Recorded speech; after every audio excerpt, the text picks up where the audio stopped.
A former Bachelorette contestant turned Bachelor star, Chris Soules is used to being in the spotlight. But now the charming farm boy is getting the wrong kind of attention, charged with leaving the scene of an accident causing death.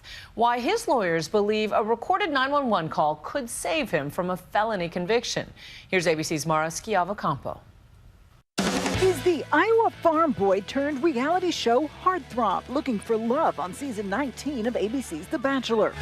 But today, Chris Soules finds himself starring in a very different kind of drama. Blood coming out of his mouth, Chris? Yes. A 911 call capturing tragedy unfolding around 8:30 last Monday evening. Soules' Chevy Silverado pickup truck slamming into the back of a tractor, fatally injuring its driver, 66-year-old Kenneth Mosier. I rear-ended a guy in a tractor. The driver of the tractor is unconscious in the ditch. Soules was uninjured, but police say they had to track him down after the accident, arresting him several hours later for allegedly fleeing the scene. Mr. Soules, you are charged with leaving the scene of an accident causing death. Documents show alcohol was found at the scene, but Soules has not been charged with driving under the influence. Now, there was another aspect to the Bachelor Chris Soules leaving the scene of the crash, and that is he wasn't present when the cops arrived in order to submit to a field sobriety test. Okay? Did he just get scared, or was he crazy like a fox? What's your name? My name's Chris Soules. Soules' attorneys now say it's that very 911 call that proves he's not guilty of the charge, which could have him facing up to 5 years in prison. In a motion to dismiss the case filed today, attorneys argue that Soules identified himself, his location, and also attempted to give Mosier CPR. I feel a pulse. Yeah, he's got a pulse. He does have a pulse? I feel a pulse. Check to see if he's breathing. Soules' attorneys say he stayed on the scene until he confirmed with the 911 operator that emergency vehicles were en route. If this goes to trial, Chris Soules, the Bachelor's defense team, is going to ask a jury to look at what he did right. He did call 911, he gave his name, and he gave an approximate location and a very brief description of what happened. Soules is now out on $10,000 bail. Since the accident, he's made only one public comment, saying in part late last week, "My family and I are overwhelmed with this tragedy, but we are sticking together and we'll get through it." The accident happened last Monday evening on a rural road near Soules' hometown of Arlington, Iowa, a place he proudly showed off on The Bachelor. So this is everything around here is, kind of what we farm.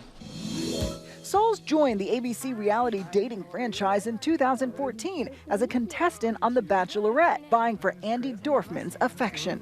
You clean out nice. You are amazing. Dorfman passed on the boy next door. Didn't see that coming. But Soules emerged the following year on The Bachelor, I'm Chris Soules. I'm 33 years old, and I'm from Arlington, Iowa. ultimately proposing to Whitney Bischoff, Will you marry me? Absolutely. a fertility nurse from Chicago. Their love didn't last, and they split 2 months after the season finale.